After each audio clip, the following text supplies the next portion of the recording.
This is CS50, and this is week 3 already, wherein we'll take a look back actually at week 0, where we first began. And in week 0, recall that everything was very intuitive in a sense. We talked not just about representation of information, but algorithms. And we talked about tearing a phone book again and again, and that somehow got us to a better solution. But today we'll try to start formalizing some of those ideas and capturing some of those same ideas, not in pseudocode just yet, but in actual code as well. But we'll also consider the efficiency of those algorithms, like just how well designed our algorithms actually are. And if you recall, when we did the phone book example, wherein I first had an algorithm searching 1 page at a time, and then second went 2 pages at a time, and then third started tearing the thing in half, recall that we, with a wave of the hand, kind of analyzed it as follows. We proposed that if the x-axis here is the size of the problem, like number of pages in a phone book, and the y-axis is the time required to solve the problem in seconds, minutes, page tears, whatever your unit of measure is,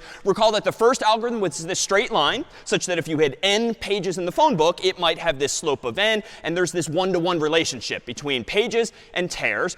2 pages at a time, of course, was twice as fast, but still really the same shape. The yellow line here indicating that, yeah, it's n over 2, maybe plus 1 if you have to double back, as we discussed. But it's really still fundamentally the same algorithm, 1 or 2 pages at a time. But the third algorithm, recall, was this one here in green, where we called it logarithmic in terms of how fast or how slow it was. And indeed, the implication of this algorithm was that we could even double the size of the phone book, and no big deal, 1 additional page tear, and we take yet another 1,000-page byte out of the phone book. So today, we'll revisit some of these ideas, formalize them a bit, but also translate some of them ultimately to code. And all of that now is possible because we have this lower level understanding, perhaps, of like what's actually inside of your computer. This, of course, is your computer's RAM or memory. And recall that if we kind of start to abstract this away, your computer's memory is really just a grid of bytes. In fact, we don't have to look at the hardware anymore. And we looked at a grid of bytes like this, whereby each of these bytes could be used to store a char, an int, a long, or even an entire string at that. But let's focus perhaps just on a subset of this, because last week, of course, we emphasized really arrays, storing things in arrays. And that allowed us to start storing entire strings, sequences of characters, and even arrays of integers if we wanted to have multiple ones and not just multiple variables as well. But the catch is that if you look inside of an array in the computer's memory, and for instance, suppose these integers here are stored, it's pretty easy for us humans to glance at this and immediately find the number 50. You sort of have this bird's eye view from where you're seated of everything on the screen, and so it's pretty obvious how you get to the number 50.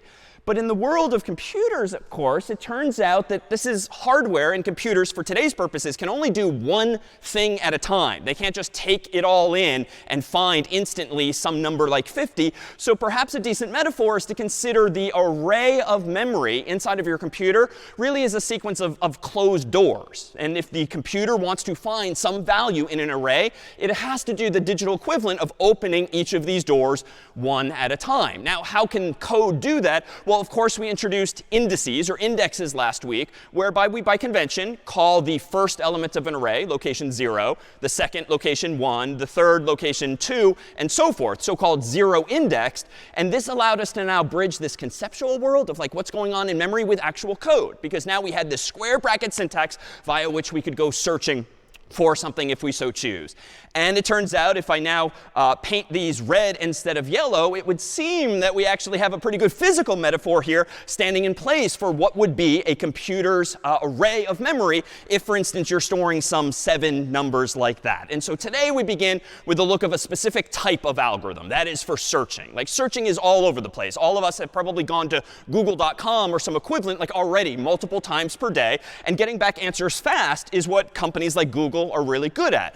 So how are they doing that? How are they storing information in computers' memory? Well, let's consider what this really is. It's really just a problem, as it was back in week 0.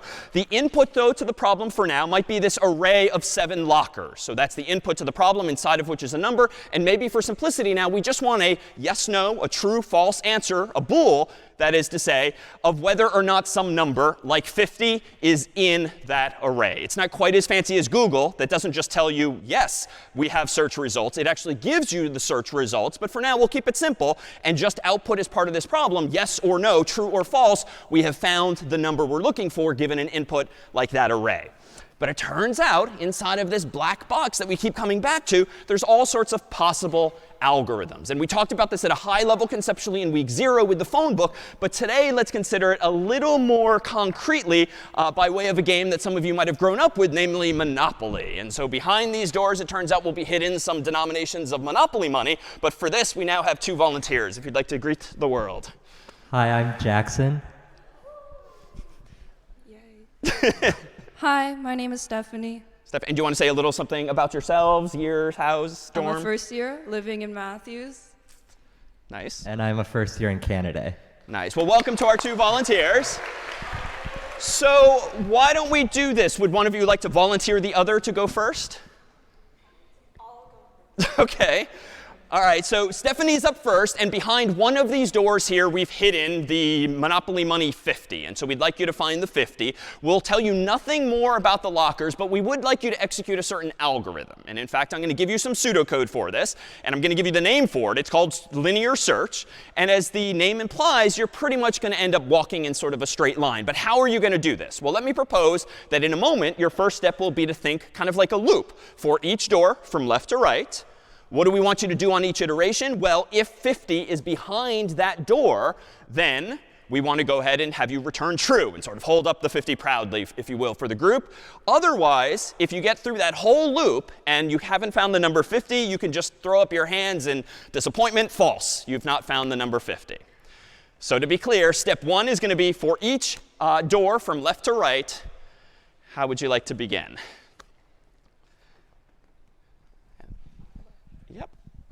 Oh, and then, yep, there we go. Yep. Oh. And if you'd like to at least tell, oh, good acting here. What have you found instead? It's not 50, but 20. Oh, OK. So step 1 was a fail. So let's move on to step 2. Inside of this loop, what are you going to do next? I'm going to move to the next door. OK. Almost. Oh, OK, almost, sort of. A 500 instead. Next locker. I would rather take. No.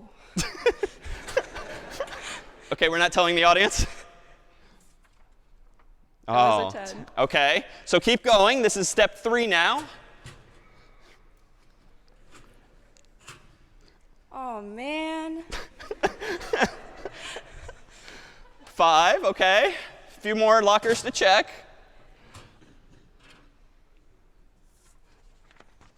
A little sad, guys. All right, second to last step. This one, no. Kind of close. All right. And finally, the last step. Clearly, you've been perhaps set up here. Let's go. All right. So the number 50. And Stephanie, if I may, let me ask you a question here. So on the screen, this is the pseudocode you just executed. Suppose, though, I had done what many of us have gotten to the habit of doing when you have a if condition. You often have an else branch as well. Suppose that I had done this now. And I'm marking it in red to be clear this is wrong. But what would have been bad about this code using an if and an else, might you say? Any instincts?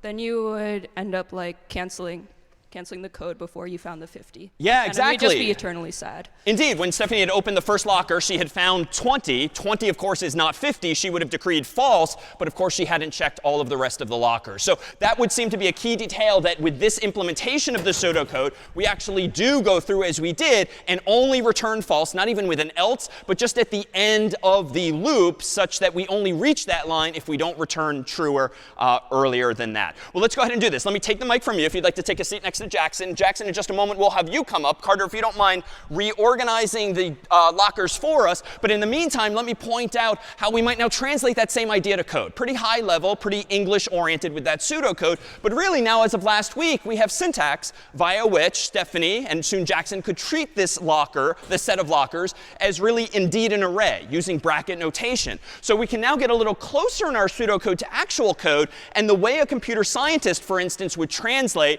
fairly high-level English, pseudocode like this, to something that's a little closer to C, or any language that supports arrays, would be a little more cryptically like this. But you'll see more of this syntax in the coming days. For I from 0 to n minus 1. This is still pseudocode, but that's kind of like the English-like way of expressing what we've come to know as a for loop. If 50 is behind doors bracket I, so I'm assuming for the sake of discussion that doors now is the name of my variable, this array of 7 doors. But then the rest of the logic, the rest of the pseudocode really is the same way. And so you'll find in time that programmers, computer scientists more generally, when you start expressing ideas, algorithms to someone else, instead of maybe operating at this level here, you now have in your vocabulary really a new syntax that you can be a little more specific, not getting so into the weeds of writing actual C code, but at least now doing something that's a little closer to manipulating an array like this. So Jackson, would you like to stand on up? All right. Yes, support for Jackson here too. Nice. And here now, I'm going to allow you an assumption that Stephanie did not have. Stephanie clearly was really doing her best, searching from left to right, using linear search, as we'll now call it. But they were pretty much in random order, right? There was a 20 over there was a 1 over there, and then a 50. So we deliberately jumbled things up and did not sort the numbers for her. But Carter kindly has just come up to give you a leg up, Jackson, by sorting the numbers in advance. And we'd like you this time, much like in week 0, to do something again and again, but this time using what we'll now call binary search. It's exactly the same algorithm conceptually as we did in week 0, but if we translate it to the context of this array, we might say something like this. The first step for Jackson might be to ask the question. If 50 is behind the middle door, where presumably he's done some mental math to figure out what the middle is, then he's going to just return true. And hopefully we'll get lucky and 50 will be right there. Of course, there's 2 other possibilities at least, which would be what? 50 is with respect to these doors? Yeah, so to the left or to the right, alternatively. So if 50 is less than the middle door, then presumably Jackson's going to want to go left. Else, if 50 is greater than the middle door, he's going to want to go right, much like I did physically last week with the phone book, dividing and conquering left to right. But there's actually a 4th case. Let's put it on the board first. What else might happen here that Jackson should consider? Yeah. It's not there. So let me actually go back and amend my pseudocode here and just say, Jackson, if we don't hand you any doors at all, or eventually, as he's dividing and conquering, if he's left with no more doors, we have to handle that situation so that the behavior is defined. All right. So with that said, Jackson, do you want to go ahead and find us the number 50 and walk us through verbally what you're doing and finding? All right, so it looks like this one is the middle door. So I'm going to open it. But it's 20, not 50. Oh. Sad. OK. What's going through your head now? So now I'm looking, because 50 is higher than 20, I want to look to the right. Good. And look for the new middle door, which would be here. Nice. And it's 100. Oh. Sad. But 50 is less than 100. So now we know to look left, which would be here. And ta-da! Nice. Very well done this time around, too.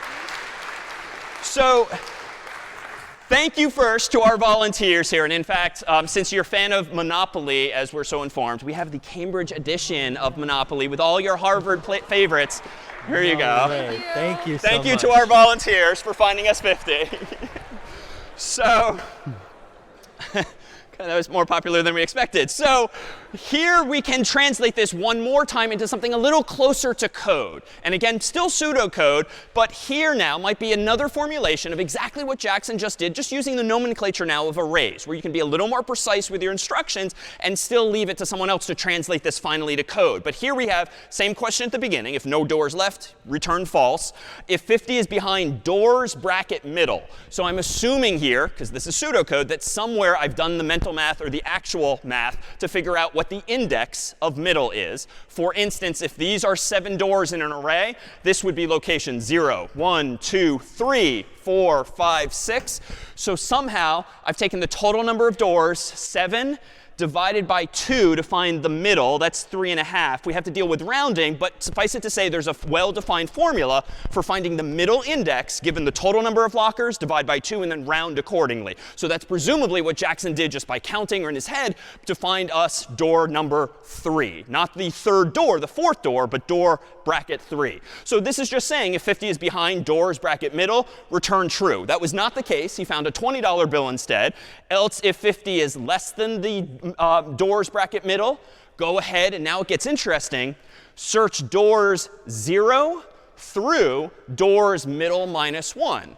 So it's getting a little more into the weeds now, but if middle is 3, this one here, well, we want to now have Jackson search if 50 had been, if the number had been less, we want to start at bracket 0 and go up through this one. When we deliberately subtract 1, because what's the point of looking in the same locker again? We might as well do 0 through middle minus 1. Else if 50 is greater than doors bracket middle, which it was, what did we then do? Jackson intuitively searched for doors middle plus 1 through doors n minus 1. And honestly, it gets a little annoying having the pluses and the minuses here, but just think of what it means. This is the middle door. And Jackson then did proceed to search through doors middle plus 1, because there's no point in searching this one again. And then the last element in any array of size n, where n is just our go-to number for the size, is always going to be n minus 1. It's not going to be n. It's going to be n minus 1 because we always start counting arrays at 0. So here then we have a translation into pseudocode that's a little closer to C of this exact same idea. And here we come full circle to week 0. Like in week 0, it's pretty intuitive to imagine dividing and conquering a problem like this. But if you now think back to actually your iPhone, your Android phone, or the like, when you're doing autocomplete and searching the list, it's possible, if you don't have many friends or family or colleagues in the phone, you know what? Linear search, just checking every name for the person you're searching for, might be perfectly fine. But odds are your phone's being smarter than that, especially if you start to have dozens, hundreds, thousands of people in your contacts over the years. What would be better than linear search? Well, perhaps binary search. But there's an assumption, a requirement, which is what? Why was Jackson ultimately able to find the 50 in just like 3 steps instead of a full 7, like Stephanie? Because the array was sorted. And so this is sort of a teaser for what we'll have to come back to later today. Well, you know, how much effort did it take someone like Carter? How much effort does it take your phone to sort all of those names and numbers in advance? Because maybe it's not actually worth the amount of time. Now, someone like Google probably somehow keeps the database of web pages sorted. You can imagine it being super slow if when you type in cats or something else into google.com, if they searched linearly over their entire data set. Ideally, they're doing something a little smarter than that. So we'll formalize now exactly this kind of analysis. And it's not going to be so much mathy as it still will be intuitive. But we'll introduce you to some jargon, some terminology that most any programmer or computer scientist might use when analyzing their own algorithms. Let's formalize now what this kind of analysis is. So right now I claim binary search better than linear search. But how much better and why exactly? Well, it all comes back to this kind of graph. So this, recall, is how we analyzed the phone book back in week 0. And recall that indeed we had these formulas, rough formulas that describe the running time of those 3 algorithms. 1 page at a time, 2 pages at a time, and then tearing the thing again and again in half. And precisely, if you counted up the number of pages I was touching or the number of pages I was tearing, it's fair to say that the first algorithm, in the worst case, might have taken n total pages. It didn't, because I was searching for John Harvard at the time, which is somewhat early in the alphabet. But if I were searching for someone with the last name of Z, I would have had to keep going and going, in the worst case, through all n pages. Not as bad for the second algorithm, and that's why we do n divided by 2. And even that's a bit of a white lie right? It's probably n divided by 2 plus 1 in case I have to double back. But again, I'm sort of doing this more generally to capture the essence of these things. And then we really got into the weeds with like log base 2 of n for that third and final algorithm. And at the time, we claimed anytime you're dividing something in half, in half, in half, odds are there's going to be some kind of logarithm involved. And we'll see that today. But today, we're going to actually start using computer science terminology. And we're going to sort of formalize this imprecision, if you will. We are not going to care generally about exactly how many steps some algorithm takes, because that's not going to be that enlightening, especially if maybe you have a faster computer tomorrow than you did today. It wouldn't really be fair to compare numbers too precisely. We really kind of want to, with a wave of the hand, just get a sense of roughly how slow or how fast an algorithm is. So the notation here is deliberate. That is literally a capital O, often italicized, referred to as big O. And so the first algorithm is in big O of n. The second algorithm is in big O of n divided by 2. The third algorithm is in big O of log base 2 of n. But even that is kind of unnecessary detail. When using big O notation, you really don't care about, we'll see, the smaller ordered terms, right? We're not going to care about the divided by 2. Because you know what? The shape of these algorithms is almost the same. And really, the algorithm itself is sort of fundamentally the same. OK, instead of 1 page at a time, I'm doing 2. But if you throw millions of pages, billions of pages at me, those algorithms are really going to kind of perform the same as n gets really large, goes off toward infinity. And the same is true for logarithms. Even if you're a little rusty, it turns out that whether you do the math with log base 2, log base 3, log base 10, you can just multiply one by the other to really get the same formula. So this is only to say a computer scientist would generally say that the first 2 algorithms are on the order of n steps. The third algorithm is on the order of log n steps. And we don't really care precisely what we mean beyond that. And this big O notation, as we'll see, and actually let me zoom out. If you can imagine suddenly making the x-axis much longer, so more pages on the screen at once, it is indeed going to be the shapes of these curves that matter. Because imagine in your mind's eye, as you zoom out, zoom out, zoom out, zoom out, and as n gets much, much, much bigger on the x-axis, the red and the yellow line are essentially going to look the same once n is sufficiently large. But the green line is never going to look the same. It's going to be a fundamentally different shape. And so that's the intuition of big O, to get a sense of these rates of performance like this. So here then is big O. Here is perhaps a cheat sheet of like the common formulas that a computer scientist, certainly in an introductory context, might use when analyzing algorithms. And let's consider for a moment which of our first 2 algorithms, linear search and binary search, fall into these categories. So I've ordered them from sort of slowest to fastest. So order of n squared. It's not something we've actually seen yet, but it tends to be slow because it's quadratic. You're doing n times n. That's got to add up to a lot of steps. Better today is going to be n log n. Even better is going to be n. Even better than that is log n. And best is so-called order of 1, like 1 step, or maybe 2 steps, maybe even 1,000 steps, but a fixed, finite number of steps that never changes no matter how big n is. So given this chart, just to be clear, linear search, let's consider the worst case. In the worst case, how many steps did it take someone like Stephanie to find the solution to the problem, assuming not 7 doors, but n doors? Yeah. So on the order of n. And in this case, it's exactly n. But you know what? Maybe it's arguably 2n, right? Because it took Stephanie a couple of steps. Like she had to lift the latch. She had to open the door. Maybe it's 3 steps. She had to show the money. So now it's 3n, 2n. But there, we don't really care about that level of precision. We really just care about the fundamental number of operations. So we'll say yes on the order of n. So that might be an upper bound, we'll call this, for linear search. And how about binary search? In Jackson's case, or in general, me in week 0, if there's n doors, how many steps did it take Jackson or me using binary search? In this case, it was literally 3, but that's not a formula. Yeah, so it's on the order of log n. And indeed, if there's 7 doors, well, that's almost 8 if you just do a little bit of rounding. And indeed, if you take log base 2 of 8, OK, so that does actually give us 3. So the math actually checks out. And if you're not comfy with logarithms, no big deal. Just think about it intuitively. Logarithm of base 2 is just dividing something again and again. So on this chart, when we consider big O, which to be clear allows you to describe the order of an algorithm's running time, like the magnitude of it, but it also describes more specifically an upper bound. So in the worst case, for instance, these are pretty good measures of how good, or rather of how bad linear search and binary search might be. Why? Well, suppose you're searching a 1,000-page phone book and the person's name starts with Z. The algorithm's still going to be on the order of n steps. Why? Because it might take you as many as all n steps to find it. Now, that's not necessarily going to be the case in practice. If I use big O as an upper bound, well, it would be nice if there's sort of a corresponding lower bound, especially if you want to consider not just worst cases, but maybe best cases. So what might we use here? Well, so this is a capital Greek omega symbol. So omega is the symbol that a computer scientist uses generally to describe a lower bound on an algorithm, often in the context of best case, though not necessarily. So a lower bound means how few steps might an algorithm take. And here too, same formulas, and we'll fill in these blanks over time. Some algorithms might always take a minimum of n squared steps, or on the order of n steps. Some might only take n log n, or log n, or 1.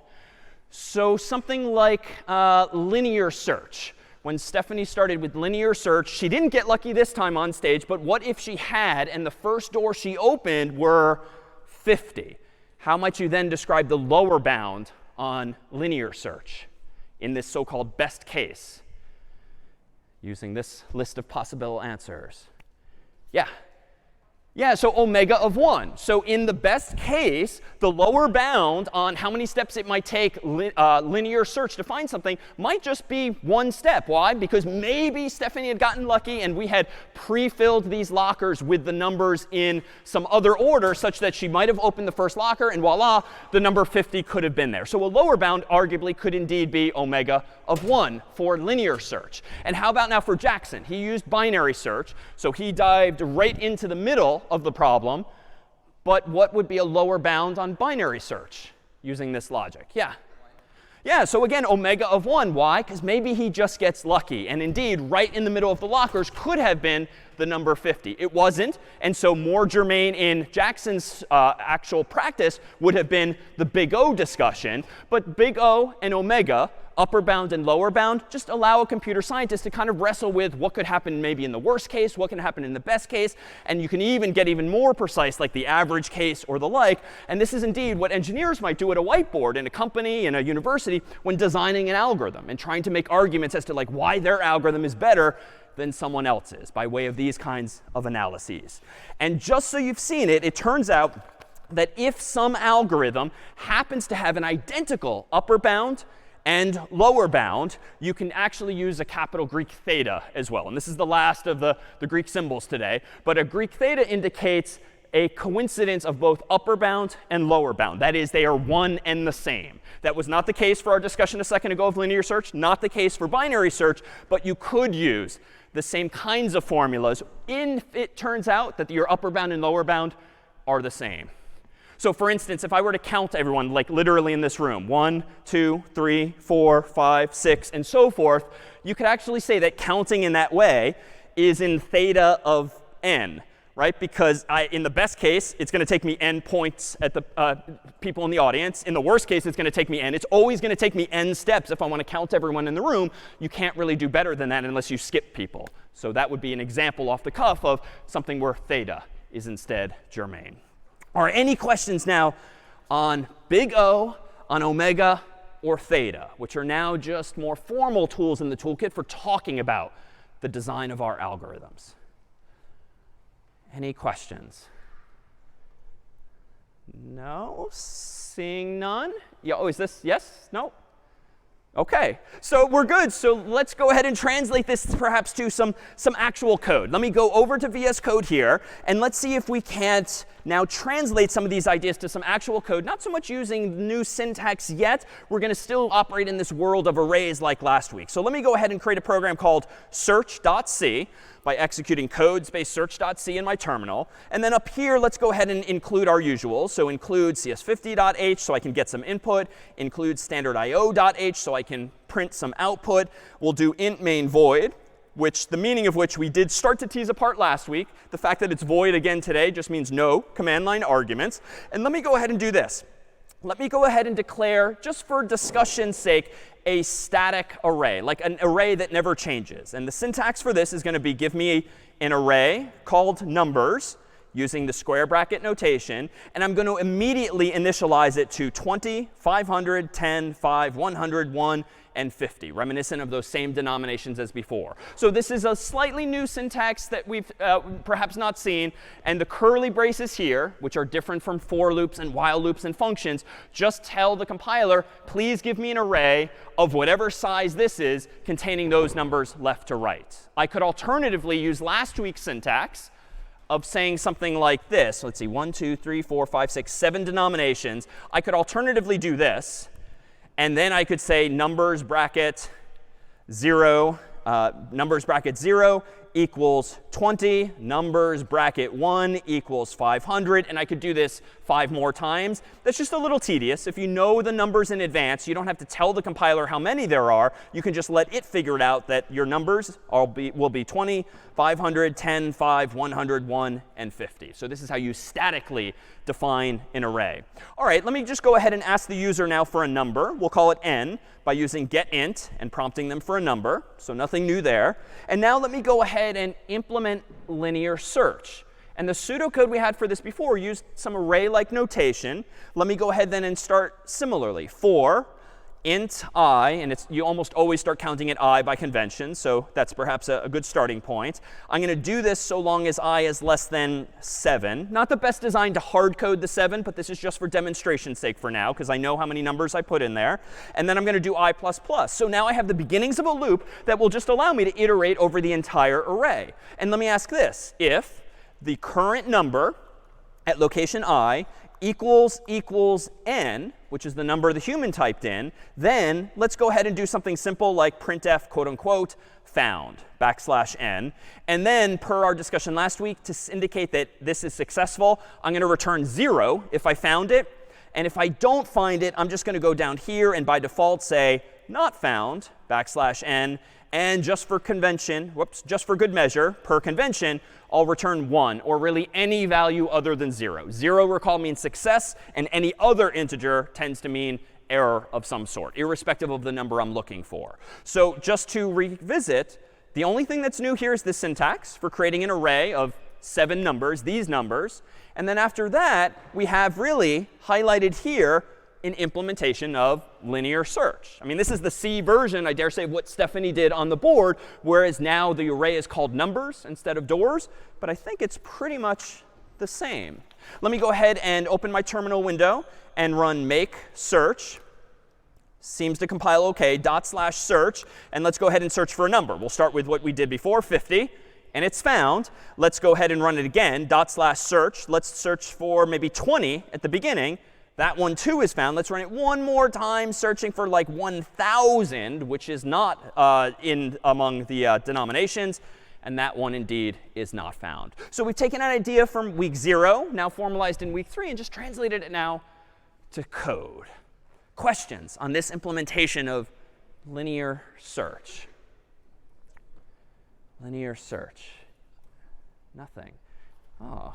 So successful so far today. OK, so let's see if we can't maybe make this a little more interesting and see if we can't trip over a detail that's going to be important in C. Instead of doing numbers, let me go ahead and do this. We'll stay on theme with Monopoly. And I went down the rabbit hole of reading the Wikipedia article on Monopoly and the original pieces or tokens that came with Monopoly. And it turns out we can represent those with strings. So I'm going to create an array called strings, plural, of whatever size I defined here. And the very first Monopoly pieces back in the day were a battleship that you could play with, a boot, a cannon, an iron, a thimble, and a top hat, some of which you might know from the game nowadays. Turns out they've been changing these, had no idea, over the years. So here is now an array of strings. Let me go ahead and prompt the user now, not for an integer anymore. I want to now search for one of these strings, still using linear search. So let me create a string s, set it equal to getString,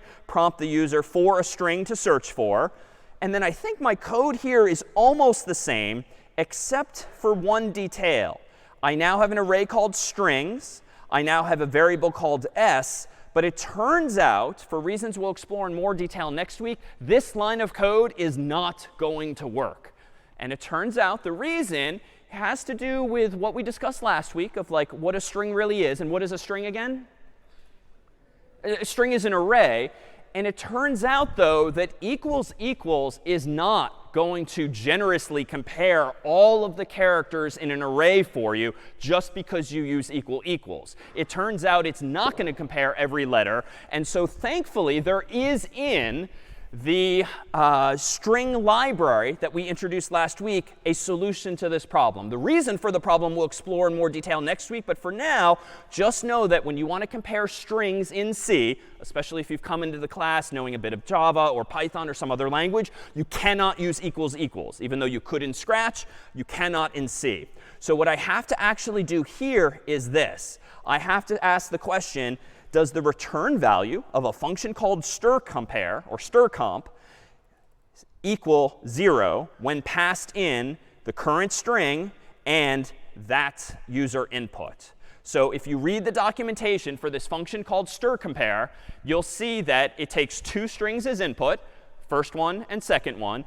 It then, someone decades ago wrote the code that probably uses a for loop or a while loop to compare every character in each of those strings. And it turns out it returns 0 if they are in fact equal. Turns out, too, it will return a positive number or a negative number in other situations. Any intuition for why it might actually be useful to have a function that allows you to check if two strings are equal? If they're not equal, what else might be interesting to know when comparing two strings? Or if certain values are? OK, possibly. Maybe you want to know just how similar they are. And that's indeed an algorithm unto itself. But strCompare is a little simpler than that.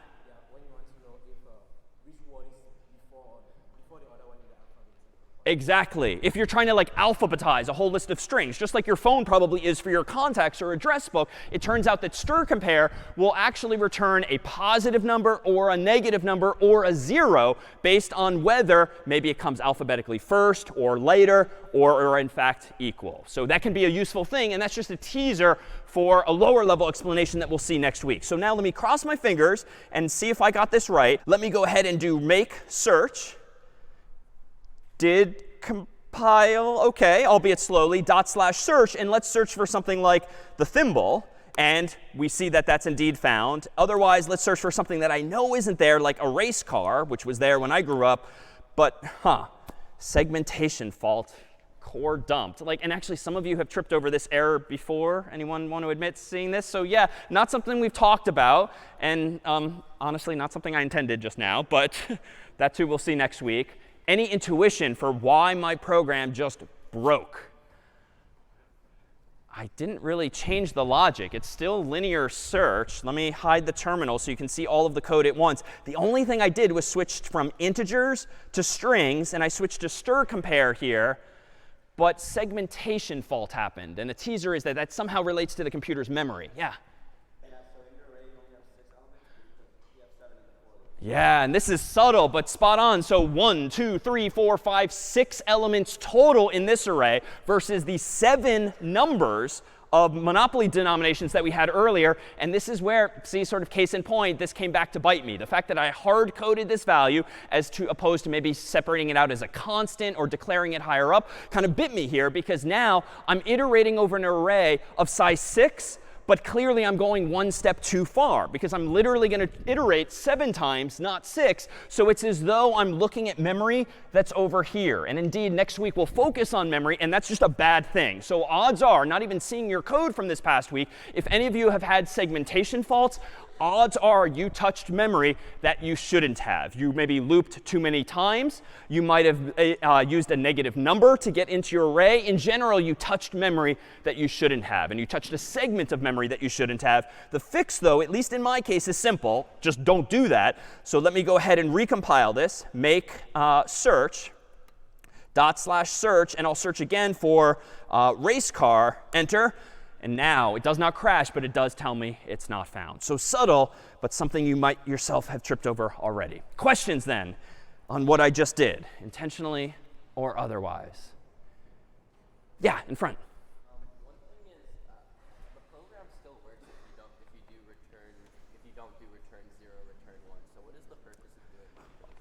A really good question. So the program will still work even if I don't return 0 or return 1. In fact, let me go ahead and do that and just hide my terminal window for a second.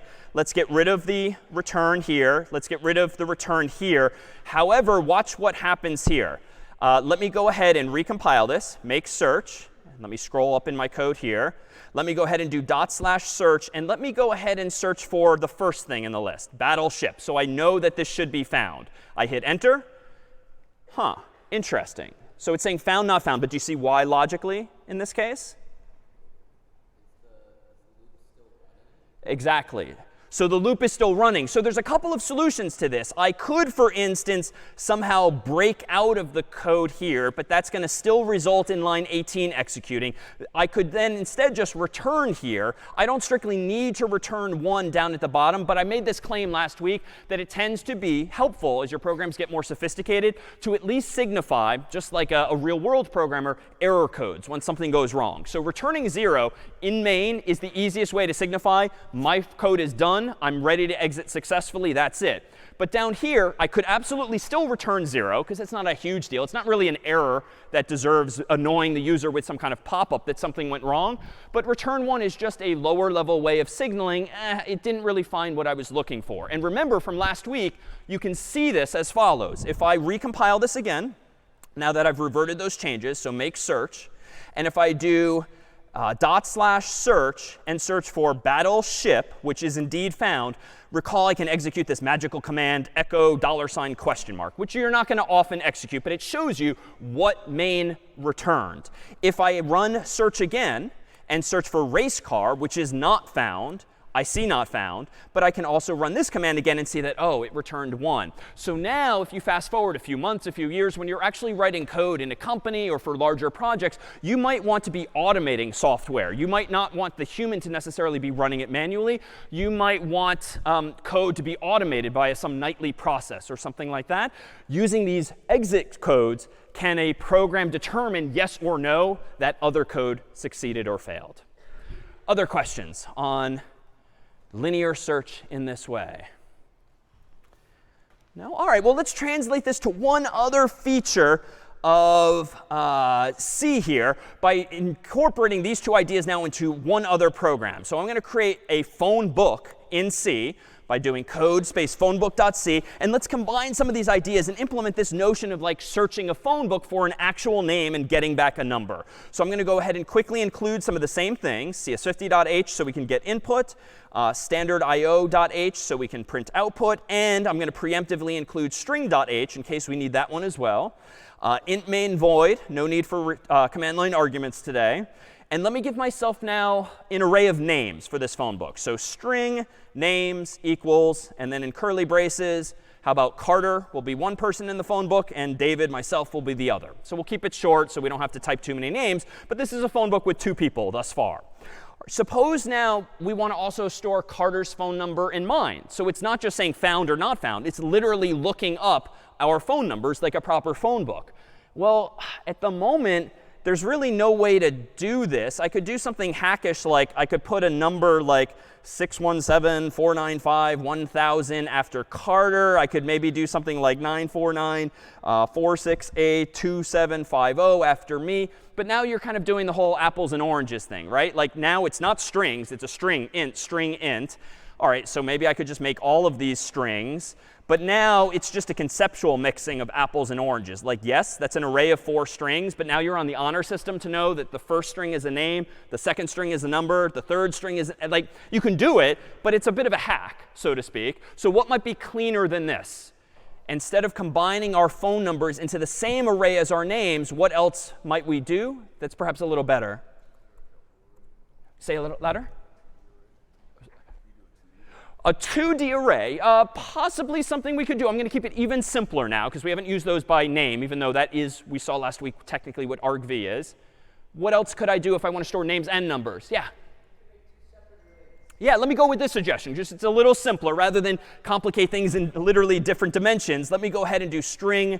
Well, I could do int numbers, but you know what? So that we can support punctuation like dashes or even parentheses or country codes, I'm going to do this instead. I'm going to do string numbers so that I can represent Carter's number as quote unquote +1 for the US, 617, 495, 1000, complete with hyphens, as is US convention. And then for mine, I'll go ahead and do +1, 949, how about 468, 2750.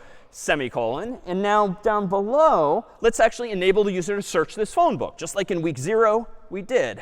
String name equals get string. And let's ask the user for a name, presumably David or Carter or someone else. And now let's re-implement linear search. So for int I gets 0, I is less than 2. And do as I say, not as I do. I think we should beware this hard coding, but we'll keep it simple for now.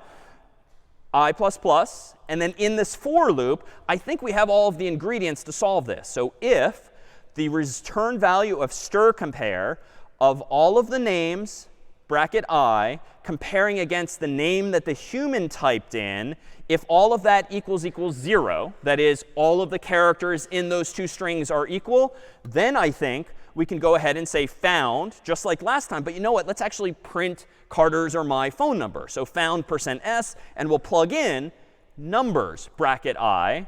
And then just for consistency, I'll return 0 here. And down here, how about I'll say something like printf not found, just to be clear. And then I'll return 1 as well. So just to recap, here's all of the code. It's almost the same as before, except now it's useful. I'm not just saying found or not found. I found a number in Monopoly, or I found a piece in Monopoly. I'm looking up in one array one of the strings, and then I'm printing from the other array the answer. So let me go ahead here and run the compiler, make phone book, enter. OK, that's promising. No errors. /phonebook now. And let's search for instance, Carter. Enter. All right, so we found Carter's number. All right, let me do that again. Phone book. Let's search for David. All right, we seem to have found David's number. All right, let's do it one last time. Phone book. Enter. And now we'll search for like John Harvard. Enter. Not found. All right, so I dare say, albeit with minimal testing, this code is correct. Would anyone now like to critique the design? Does something rub you the wrong way, perhaps, about this approach here? And as always, think about how, if the program maybe gets longer, more complicated, how decisions like this might unfold. Yeah? OK, so if I is less than 2, so technically, if I change the number of people in this phone book, I'm going to have to update I. And we've already seen that I get myself into trouble. So that's bad design. Good.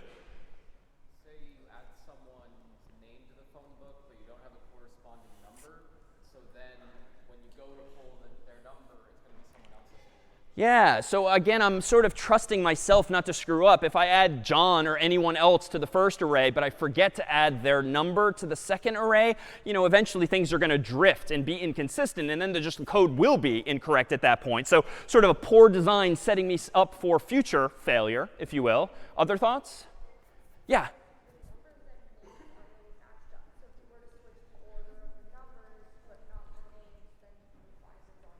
Yeah, really good. We're assuming the same order. From left to right, the names go, and from left to right, the numbers go. But that's kind of just the honor system. Like, there's literally nothing in code preventing me from reversing the order for whatever reason, or maybe sorting the names. Like, they're sorted now, and maybe that's deliberate, but maybe it's not. So this honor system here, too, is just not good, right? I could put a comment in here to remind myself, to note to self, always update arrays the same way. But that's something's going to happen eventually, especially when we have not 2, but 3, but 30, 300 names and numbers. It would be nice to keep all of the related data together. And so, in fact, the one new feature of C we'll introduce today is one that actually allows us to implement our very own data structures. You can think of arrays as a very lightweight data structure in that it allows you to cluster related data back to back to back to back. And this is how strings are implemented. They are a data structure effectively implemented with an array.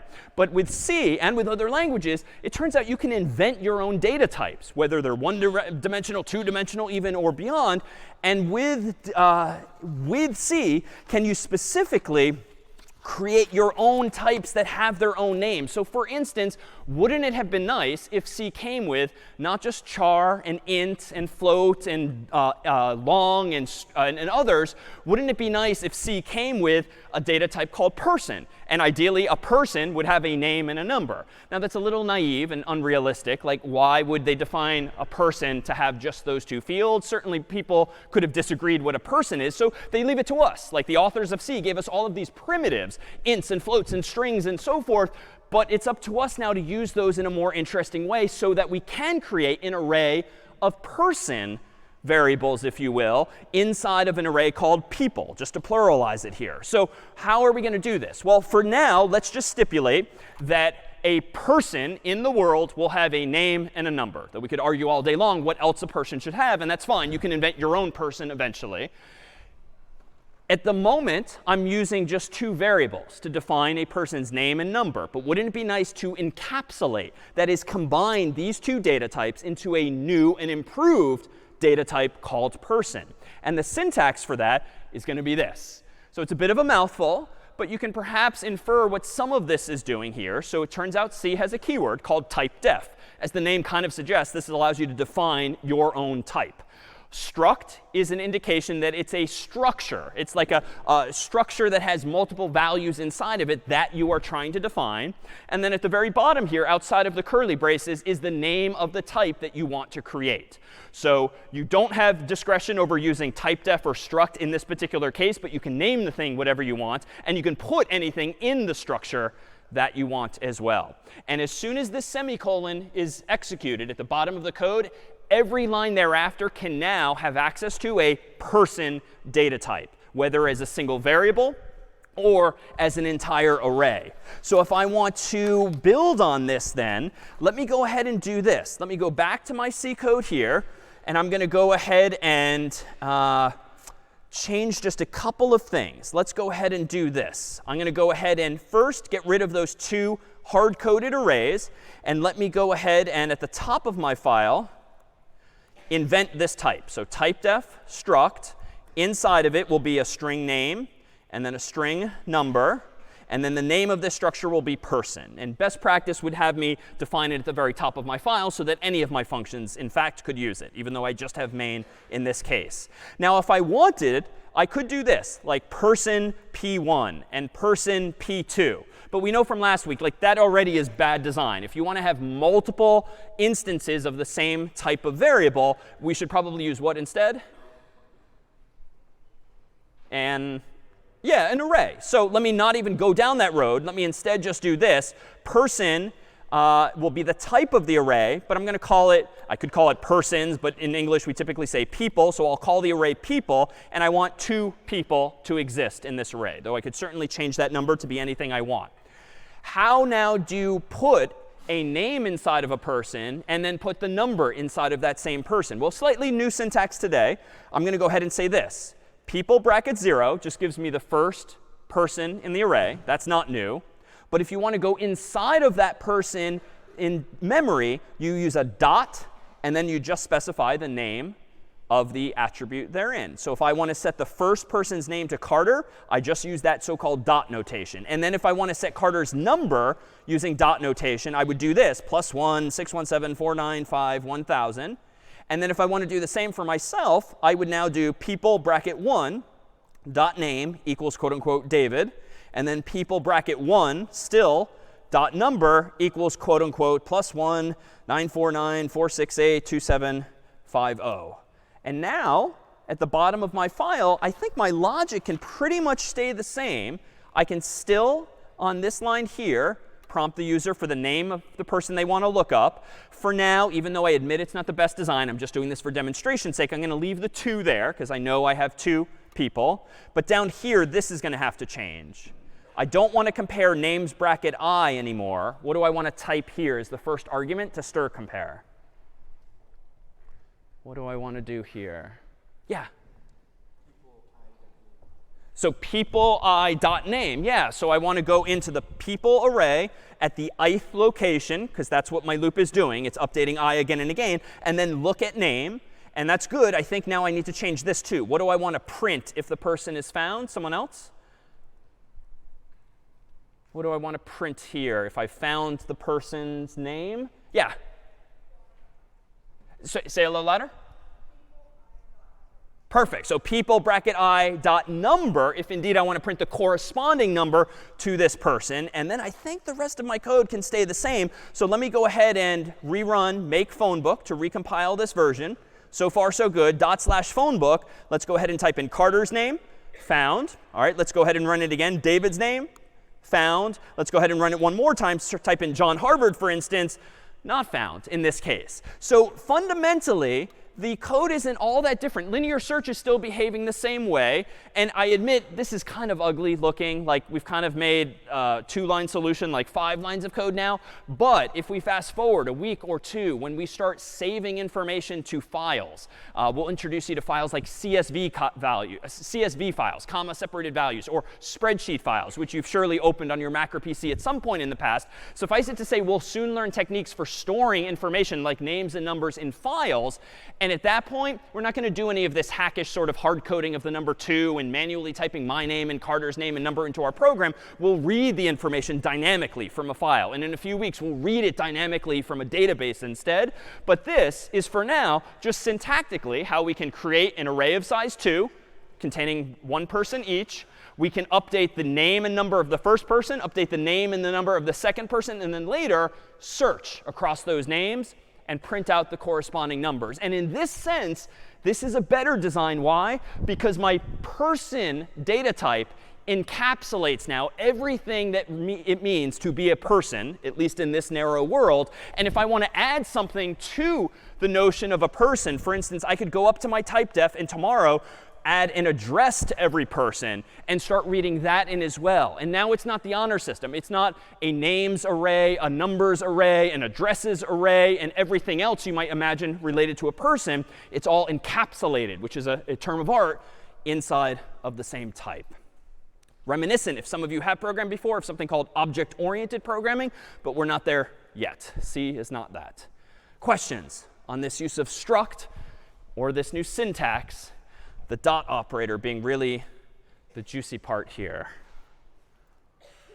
Any questions? Yeah?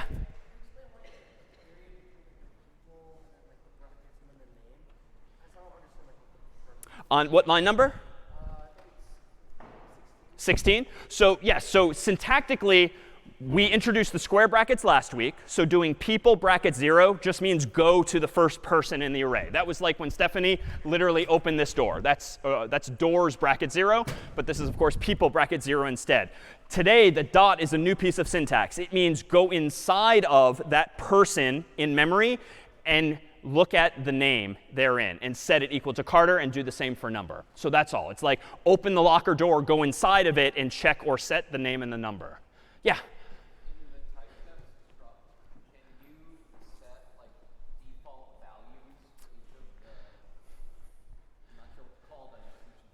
Attributes is fine.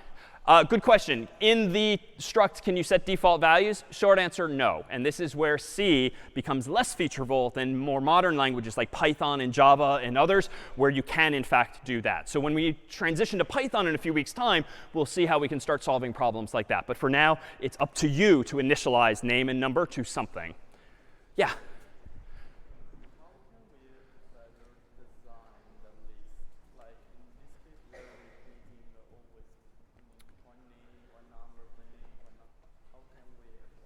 Really good question. How can we adjust or critique the design of what I'm doing? This is one of the few situations where I would say hypocritically, do as I say, not as I do.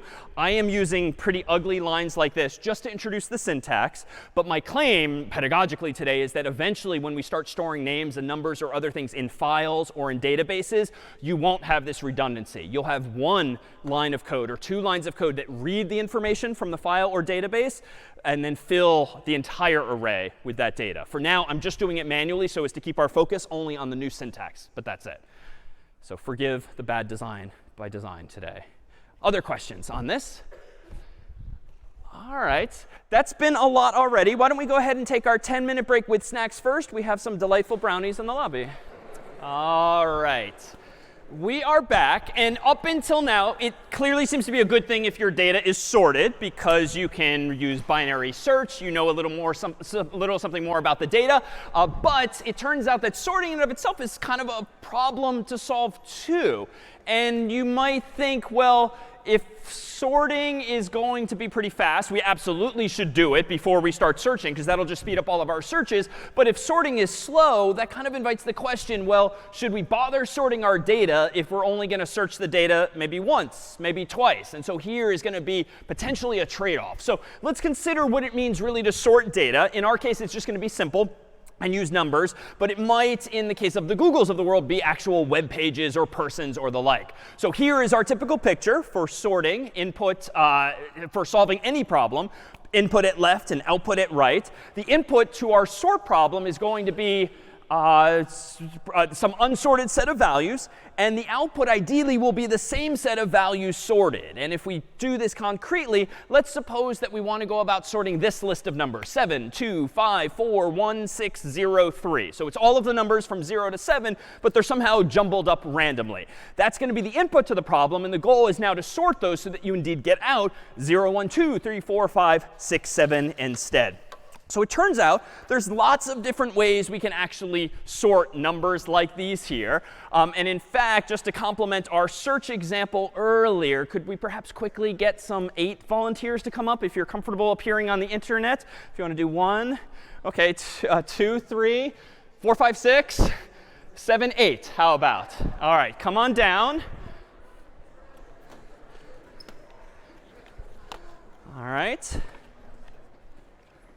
Come on over here, and I'll give you each a number. And if you want to start to organize yourselves in the same order you see the numbers on the board. OK. So look up on the overhead and organize yourselves from left to right in that same order. And let's have the first of you perfect. If you want to come right over here, how about right in line with this? Sure. All right, and a few more numbers. All right, number 2. 6, and perfect. Just the right number. All right. No. Uh-oh. All right, there we go. Number 3. All right, so let's just do a quick check. We have 7, 2, 5, 4, 1, 6, 0, 3. Very good so far. Do you want to just scooch a little this way just to make a little more room? All right, and let's consider now who we have here on stage. You want to each say a quick hello to the audience? Hi, my name is Ryan. I'm a first year from Pennypacker. Hi, my name's Itzel. I'm a first year at Strauss. Hi, my name is Lucy, and I'm a first year from Greeno. Hi, my name is Shiloh. I'm a first year in Wigglesworth. Hi, my name's Jack, and I'm a first year in Strauss. Hi, my name is Catherine. I'm a first year in Strauss. Hi, my name is Michael, and I'm a first year at Pennypacker. Hi, my name is Mohammed. I'm a first year in Matthews. Nice. Welcome aboard. All right, so let's consider now how we might go about sorting our kind volunteers here. The goal being to get them into order from smallest to largest, so that presumably then we can use something smarter than just linear search. We could actually use binary search, assuming that they are already then sorted. So let me propose that we first consider an algorithm that actually has a name called selection sort. And selection sort is going to be one that literally has me, or really you as the programmer, selecting the smallest element again and again, and then putting them into the appropriate place. So let me go ahead and start this here, starting with the number 7. At the moment, 7 is the smallest number I found, so I'm going to make mental note of that with a mental variable, if you will. I'm going to move on now. Oh, number 2 is obviously smaller, so I'm just going to update my mental reminder that 2 is now the smallest, effectively forgetting for now number 7. 5, not smaller. 4, not smaller. 1, smaller, and I'm going to make mental note of that. 6, not smaller. 0, even smaller. I'll make mental note of that, having forgotten now everything else. And now number 3 is not smaller. So what's your name again? Michael. So Michael is number 0. He belongs, of course, way down there, but unfortunately you are Ryan? Ryan is in the way, so what should we do? How should we start to sort this list? Where should number 0 go? Yeah, okay. Do you want to say it louder? Yeah, so let's just go ahead and swap. So if you want to go ahead and 0, go on where 7 is. We need to make room for number 7. It would kind of be cheating if maybe everyone kind of politely stepped over to the side. Why? Because if we imagine all of our volunteers here to be an array, like that's a crazy amount of work to have every element in the array shift to the left just to make room. So we're going to keep it simple and just evict whoever's there. Now maybe we get lucky and number 7 is actually closer to its destination. Maybe we get unlucky and it goes farther away, but we've at least solved one problem. If we had n problems at first, now we have n minus 1 because number 0 is indeed in the right place. So if I continue to act this out, let me go ahead and say 2. OK, currently the smallest. 5, no. 4, no. 1, currently the smallest. I'll make mental note. 6, 7, 3. And now let me pause. 1 is obviously the now smallest element. So did I need to keep going? Well, it turns out, at least as I've defined selection sort, I do need to keep going because I only claim that I'm using one variable in my mind to remember the then smallest element. I'm not smart enough, like us humans, to remember, oh, wait a minute, 1 is definitely the smallest now. I don't have that whole recollection. So I just am keeping track of the now smallest. So number 1, your name was? Jack. Jack. Where should Jack go? Probably there. And what's your name? Itzel? OK, so Jack and Itzel, if you want to swap places, we've now solved 2 of the n total problems. And now we'll do it a little faster if each of you want to sort of start to swap as I find the right person. So 5, smallest. 4 is smaller. 2 is smaller. Got to keep checking. OK, 2 is smaller. All right, now I'm going to go back to the beginning. All right, 4 is small. 5 is not. 6 is not. 7 is, oh, 3 is small. Where do you want to go? OK, good. I'm going to go back here. And I can be a little smart. I don't have to go all the way to the end because I know these folks are already sorted. So I can at least optimize slightly. So now 5 is small, 6 is small, 7 is 4 is smaller if you want to go in place there. And now here things get interesting. I can optimize by not looking at these folks anymore because they're obviously problem solved. But now 5 is small, 6 is not, 7 is not. OK, 5, you can stay where you are. Now a human in the room is obviously going to question why I'm wasting any more time. But with selection sort, as I've defined it thus far, I still have to now check 6 is smallest, not 7. And now my final step, OK, they're all in place. So here, too, is this dichotomy between what we all have is this bird's eye view of the whole problem where it's obvious where everyone needs to go. But a computer implementing this with an array really has to be more methodical. And we're actually saving a step here. If we were really doing this, none of these numbers would be visible. All 8 of our volunteers would be inside of a locked door. And only then could we see them one at a time. But we're focusing now just on the sorting aspect. So let me just, before we do one other demonstration here, propose that what I really just did here in pseudocode was something like this. For I from 0 to n minus 1, keeping in mind that 0 is always the left of the array, n minus 1 is always the right end of the array. For I from 0 to n minus 1, I found the smallest number between numbers bracket I and numbers bracket n minus 1. And that's the very geeky way of expressing this optimization. I'm always starting from numbers bracket I, wherever I am, and then everything else to the right. And that's what was allowing me to ignore the already sorted volunteers. If, though, my last line says swap smallest number with numbers I think that implements what our humans were doing by physically walking to another spot. All right, so that then would be what we'll call selection sort. Let's go ahead and take a second approach here using an algorithm that I'm going to call bubble sort. But to do this, we need you all to reset to your original locations. We have a little cheat sheet on the board if you'd like to go back to this position here. And let me take a fundamentally different approach because I'm not really liking selection sort as is because it's kind of a lot of walking back and forth. And a lot of walking suggests like a lot of steps again and again. So what might I do instead? Well, bubble sort is going to have me focus a little more intuitively on just smaller problems. And let's see if this gets me somewhere else. So if I just look at this list without looking at everyone else, 7 and 2. This is obviously a problem. Why? Because you're out of order. So let's just solve one tiny problem first. So 7 and 2, why don't you swap? I know 2 is in a better place now because she's definitely lower, less than 7. So I think I can now move on. 7 and 5, problem. So let's solve that. 7 and 4, problem. Let's solve that. 7 and 1, let's solve that. 7 and 6, let's solve that. 7 and 0, solve that. 7 and 3, solve that. OK, done. Sorted, right? All right, obviously not if you just glance at these numbers here. But we have fundamentally taken a bite out of the problem. 7 is indeed in the right place. So we maximally have n minus 1 other problems to solve. So how do I do this? I think I can just repeat the same logic. Let me go over here. 2 and 5, good. 5 and 4, no. 5 and 1, no. 5 and 6, yes. 6 and 0, no. 6 and 3, no. So now we've solved 2 of the problems. And what's nice about bubble sort, at least as a glance, it's nice and simple, it's nice and local, and you just keep incrementally solving more and more problems. So let's go ahead and do this again, and we can do it faster. 2 and 4 we know are good. 4 and 1, 4 and 5, 5 and 0, 5 and 3, 5 and 6, 6 and 7. Good. So we go back. 2 and 1. Now another problem solved. 2 and 4, 4 and 0. 4 and 3, 4 and 5, 5 and 6, 6 and 7. And so notice, too, as per its name, the largest elements have bubbled their way up to the top. And that's what seems to be happening just as we're fixing some remaining problems. So almost done. 1 and 2, 2 and 0, 2 and 3, 3 and 4, 4 and 5, 5 and 6, 6 and 7. Almost done. Obviously, to us humans, it looks done. How do I know as the computer for sure? What would be the most surefire way for me to now? Oh, it's not done. Sorry. That's a bug. OK, 1 and 0. OK, 1 and 2, 2 and 3, 3 and 4, 4 and 5, 5 and 6, 6 and 7. OK, so now it's obviously sorted to the rest of us on stage. How could I confirm as much as code? Right? You're doing it with your mind, just glancing at this. How would the computer, the code, know for sure that this list is now sorted? Yeah. Let's do it one more time and draw what conclusion?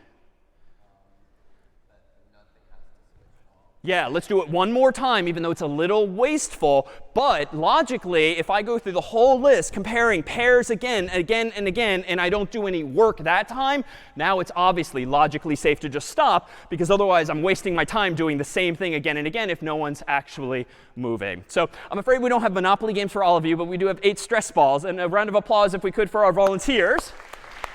If you want to put your numbers on the shelf there. So if we consider for a moment, thank you so much. Sure. Thank you. Thanks. Sure. So if we consider now these 2 algorithms, which one is better? Any intuition for whether selection sort the first is better or worse than bubble sort the second? Any thoughts? Yeah?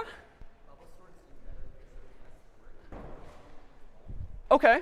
So bubble sort seemed like less work, especially since I was focusing on those localized problems. Other intuition?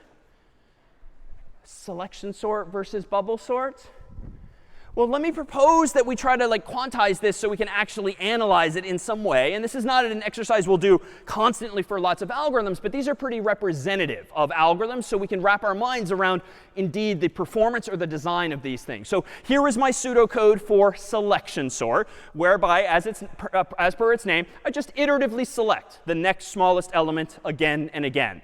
So how can we go about analyzing something like this? Well, we could just do it on paper pencil and count up the number of steps that seem to be implied logically by the code. We could literally count the number of steps I was taking again and again, left to right. We could also just count the number of comparisons I was making with each of the persons involved. And I was doing it kind of quickly in selection sort, but every time I was looking at a person trying to decide, do I want to remember that number as smallest, that number, I was comparing 2 values with an equals equals or less than or greater than sign, at least if we had done this in code. So that tends to be the norm when analyzing algorithms like these, counting the number of comparisons, because it's kind of a global unit of measure we can use to compare different algorithms entirely. So think, too, that in the general case, when we have more than 8 volunteers, more than 7 doors, we can generalize our array in general as this is the first element at bracket 0, and the end of it is always n minus 1. So arrays, or doors in this case, or volunteers are always numerically indexed from 0 on up to n minus 1, if there's n of them in total. So how do we analyze the code of selection sort? Well, how many steps did it take me to find the first smallest element? Or more precisely, how many comparisons did I need to make when I walked left to right to find our first smallest person, which ended up being 0? How many comparisons did I do when walking left to right? If there were 8 people on stage, how many total comparisons did I do? Like if there's 8 people, I compared these folks, then like this person, yeah. Yeah, so 7 total, right? Because if there's 8 people on stage, you can only do 7 comparisons total, because otherwise you'd be comparing one number to itself. So it seems like in the general case, if you've got n numbers that you're trying to sort, finding the smallest element first takes n minus 1 comparisons. Maybe n total steps left to right, but the number of comparisons, which I claim is just a useful unit of measure, is n minus 1. How about finding the next smallest person? How many steps did it take me to find the next smallest number, which ended up being the number 1? Yeah. Yeah, so just n minus 2. Why? Because I'd already solved one problem. Someone was already in the right position. It would be silly to keep counting them again and again. So I can whittle down my number of comparisons for the next pass to n minus 2. The third pass, to find the third smallest number, would be n minus 3. And then dot, dot, dot. Presumably this story, this formula, ends when you have just one final pair, the people at the end to compare. So if this is looking a little reminiscent of some kind of recurrence from high school or high school math or physics or the like, let me just stipulate that if you actually do out this math and generalize it, that is the same thing as n times n minus 1 divided by 2. And if you're rusty on that, no big deal. Just kind of commit to memory that anytime you add up this kind of series, something plus something slightly smaller plus something slightly smaller, each of which differs by 1, you're going to get this formula, n times n minus 1 over 2.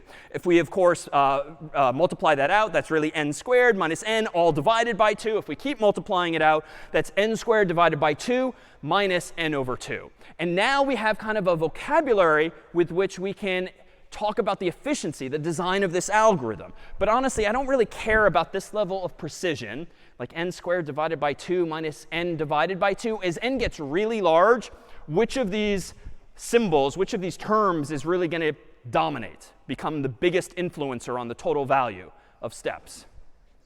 Right, it's the square, right? Like, it's definitely not n divided by 2. That's shaving some time off. But n squared, as n gets big, is going to get really big. If n is 100, then n squared is bigger. If n is 1,000,000, n squared is really bigger. And so at the end of the day, when we're really just talking about sort of a wave of the hand analysis, an upper bound, if you will, let's just say that selection sort, as analyzed here, it's on the order of n squared steps. It's not precisely n squared steps, but you know what? N squared divided by 2, the intuition here might be that, well, it's half of that. N squared is what really matters as n gets really, really large. And that's when you start thinking about and trying to solve the Google problems of the world. When n gets large, that's when you have to be smarter than just sort of naive implementations of any algorithm. So where then does this algorithm fall into this categorization here? Well, n squared, it turns out, is on the order of n squared steps in the worst case, whether it's sorted or not. It turns out, though, lower bound, if we consider this same code, suppose the best case scenario, like our 8 volunteers came up on stage, and just because they already sorted themselves, so 0 through 7, suppose they just happened to be in that state. How many steps would selection sort take to sort an already sorted list of volunteers? Any intuition? Yeah. Would it still be n? So for the first pass, it would still be 7 for the first pass across the humans, because even though, yeah, I'm claiming 0 is here, I don't know that 0 is the smallest until I make my way all the way over there, doing all 7 comparisons. OK, fine. First pass took 7, or more generally, n minus 1 steps. What if I look for the next smallest element, and the humans in this story are already sorted 0 through 7? Well, yes, the number 1's here, and I see them first. But I don't know they're the smallest until I compare against everyone else, get to the end of the list, and realize, oh, well, that was stupid. I already had the smallest person in hand then. And so this pseudocode, this implementation of selection sort, is sort of fixed like this. There's no special case that says, if already sorted, quit early. It's always going to take n squared steps. And so in this case, if we borrow our jargon from earlier, using omega notation, just to be clear, selection sort is also going to be in this incarnation an omega of n squared. Because even in the best case where the list is already sorted, you're going to waste a huge amount of time essentially verifying as much or discovering as much, even though we humans, of course, could see it right away.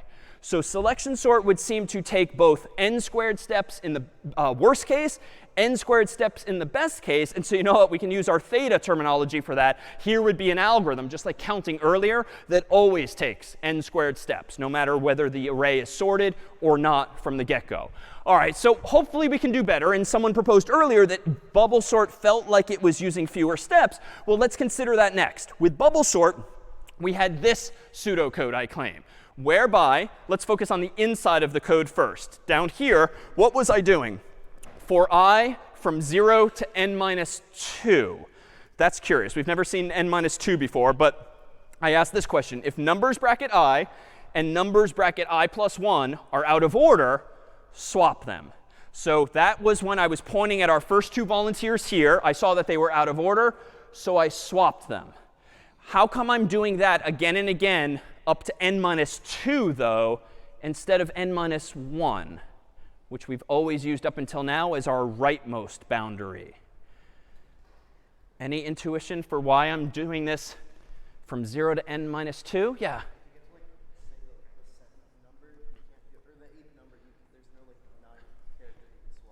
Exactly. Because I'm looking at the ith person per this pseudocode here and the ith plus 1 person, I better make sure I don't go step beyond the boundaries of my array. So if you think of like my left hand when my back was to here, pointing at the current person at the first position, my right hand for this if conditioner is essentially pointing at the person next to them. And you want to iterate with your left hand all through these people, but you don't want your left hand to point at the last person. You want it to point at the second to last person. But we know that the last person is always at n minus 1. So the second to last person just mathematically is at n minus 2. So it's a subtlety, but this is like a seg fault waiting to happen. If you implemented bubble sort using n minus 1, you will. My right hand would go beyond the boundaries of the array. So just bad. All right, so why am I saying this n times? Well, we did it very organically with humans, but each time someone each pass I did through the array, someone bubbled their way up to the end. Number 7, then number 6, then number 5. So if on each pass through the array of volunteers, I was solving at least one problem, it seems like bubble sort can just run n times total to solve all n problems. Because the first pass will get at least one number into place. Second pass, second number into place. You might get lucky and it would do more, but worst case, this feels like enough. Just do this blindly n times, and they'll all line up together. Well, technically, all right, now we're getting into the weeds. Technically, you can just repeat it n minus 1 times, because if you solve all n minus 1 other problems and you're left with one, like literally that person's where they need to be, just logically. If you've already sorted everything else and you've got just the one left, it's already bubbled up. So how do we analyze this? Well, in bubble sort, we might do something like this. I'm essentially doing n minus 1 things n minus 1 times. Now let me back up to the pseudocode, because this one's a little less obvious. This is where you can actually mathematically infer from your loop how many steps you're taking. So this first line literally says repeat the following n minus 1 times. So that's going to translate very straightforwardly to our mathematical formula. Do something n minus 1 times. This loop, just because I'm using for loop terminology, it's framed a little differently. But if you're iterating from 0 to n minus 2, you're iterating a total of n minus 1 times. And again, the arithmetic's getting a little annoying, but this just means do the following n minus 1 times. So do n minus 1 things n minus 1 times. We can now run out the math as follows. We have the formula n minus 1 times n minus 1. We do our little FOIL method here, n squared minus 1 times n minus 1 times n plus 1. We can combine like terms, n squared minus 2n plus 1. But at this point, when n gets really large, which term are we really going to care about? This is on the order of? Yeah, n squared. So at least asymptotically means as n approaches infinity, it gets really large, turns out that the upper bounds on selection sort and bubble sort are essentially the same. Now, if we really nitpicked and compared the total number of comparisons, they might differ slightly. But as n gets large, honestly, you're barely going to notice the difference, it would seem, between these two algorithms. But what about the lower bound? If the upper bound on bubble sort is also big O of n, what about the lower bound here? Well, with this pseudocode, what would the lower bound be on bubble sort, even in the best case when all of the volunteers are sorted? Any intuition? In this pseudocode. Yeah, in the middle?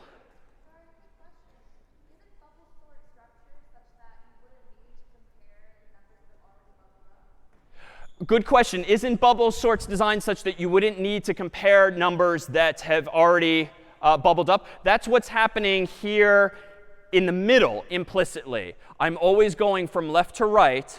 But remember that even when I screwed up at the end and the last two people were out of order, I do always need to restart at the beginning, because the big numbers are going that way and the small numbers are coming this way. So that is true. There are some slight optimizations that I'm kind of glossing over here. Let me stipulate that it would still end up being on the order of n squared. But that would definitely shave off some actual running time here.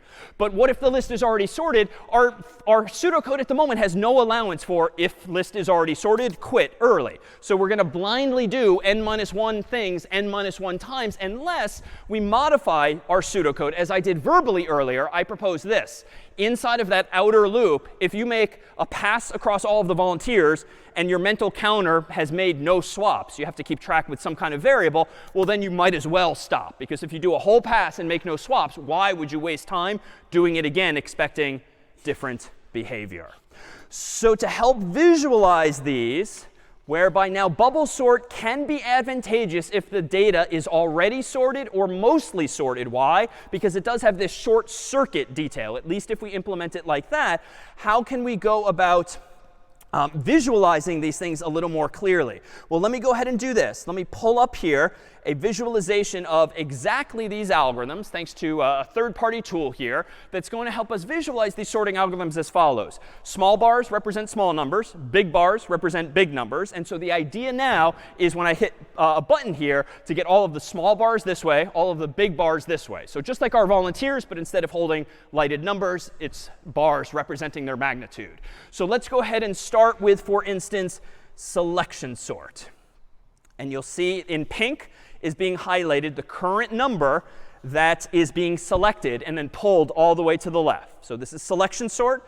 And again, it's selecting the next smallest element. But you can see here all the more visibly that just like my human feet were taking a lot of steps, so is this algorithm touching these elements again and again and again. And this is why the n squared is really a thing. There's got to be some inherent redundancy here. Like, why do we keep looking at the same darn elements again and again? We do, in terms of our pseudocode, need to do so. But it's this redundant comparisons that kind of explains why n squared is indeed the case. So now it's done. Small bars here, big bars there. And I had to just keep talking there to kill time because it's relatively slow. Well, let me re-randomize the array, just so we start with a different order. And now let me click on bubble sort. And you'll see similar idea, but different algorithm. So now the two bars in pink are the two that are being compared and fixed potentially if they're out of order. And you can see already that the biggest bars are bubbling their way up to the top. But now you can also see like this redundancy, like we keep swooping through the list again and again, just like I kept walking back and forth. And this is n squared. This is not that many bars. What, 10, 20? There's like 40 or something bars, I'm guessing. That's pretty slow already just to sort 40 numbers.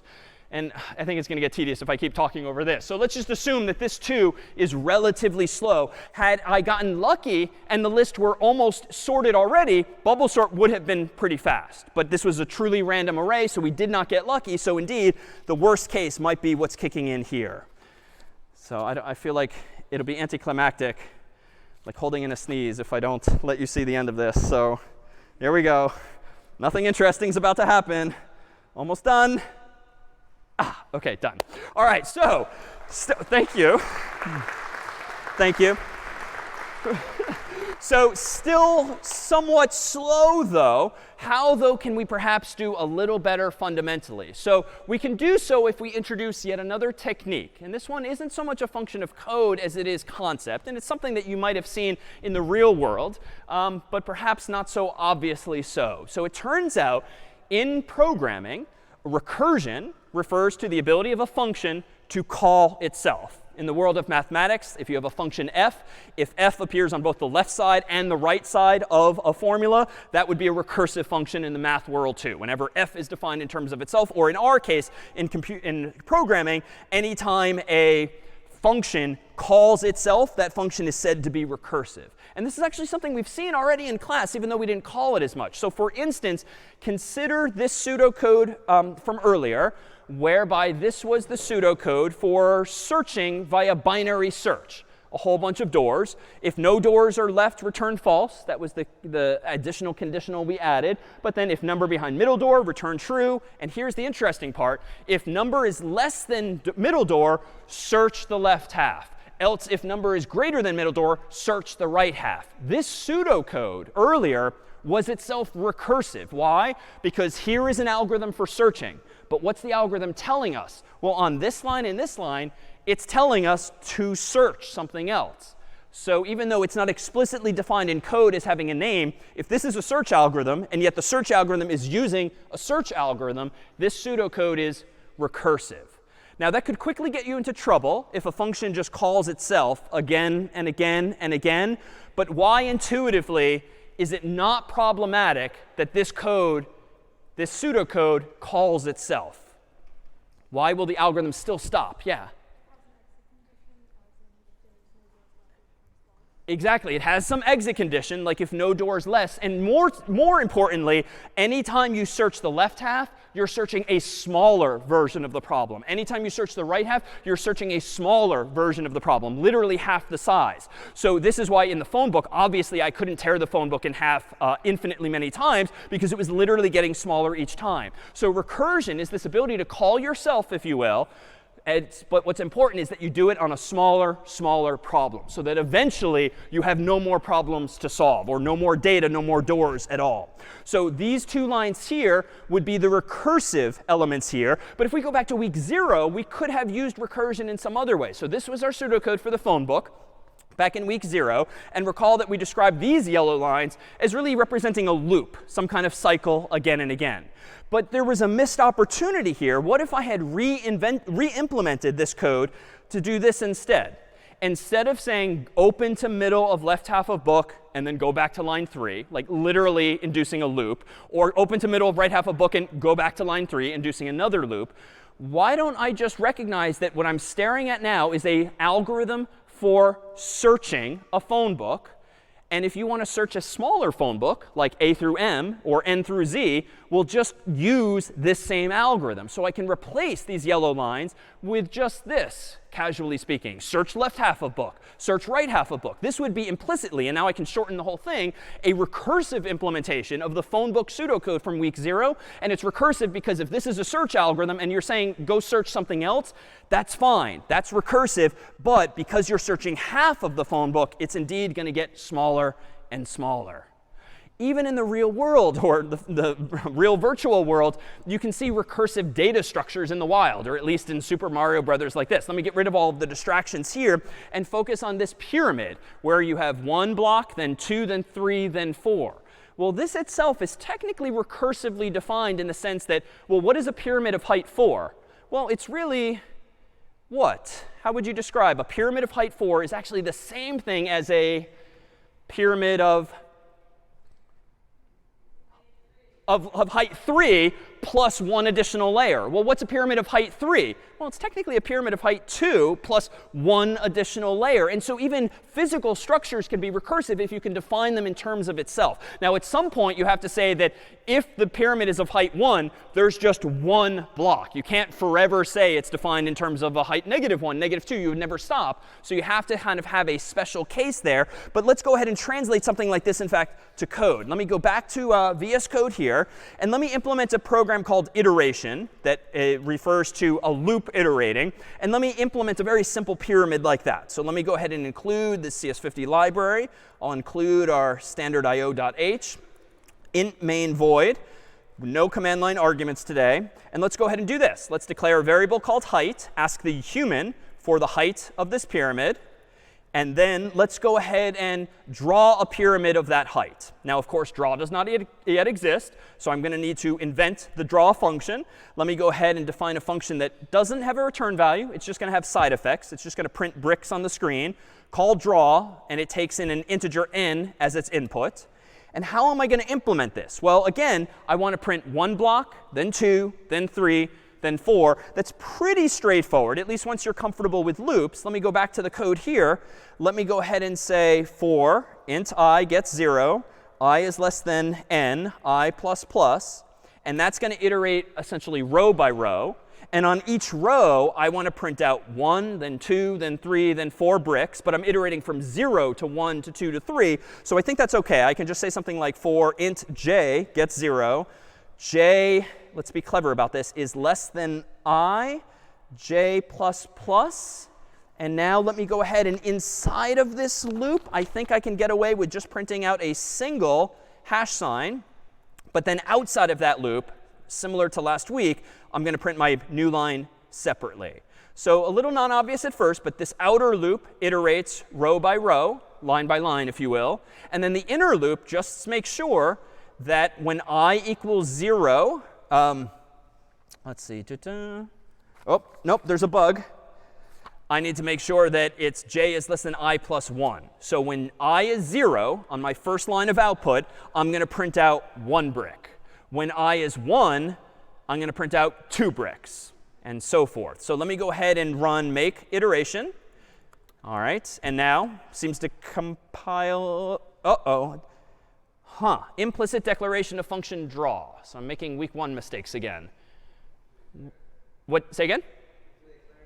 Yeah, the prototype is missing. I didn't declare it at the top. That's an easy fix, and the only time really it's OK and necessary to copy paste. Let me copy the function's declaration there, end it with a semicolon, so that Clang now knows that draw will exist. Make iteration. Now it works. Thank you. /iteration. We'll type in something like 4, and there we have it. Our pyramid of height 1, 2, 3, 4 that looks pretty similar to this, albeit using hashes. So that's how we would have implemented this like 2 weeks ago in week 1, maybe last week, but just using arrays. But let me propose that we could do something recursively instead. Let me close this version of the code, and let me go back to VS Code and open up recursion.c just to demonstrate something recursively. And I'll do it incorrectly deliberately the first time. So let me include cs50.h. Let me include standardio.h. Let me do int main void. And let me just blindly draw a pyramid initially of height 1. But now in my draw function, let me re-implement it a little differently.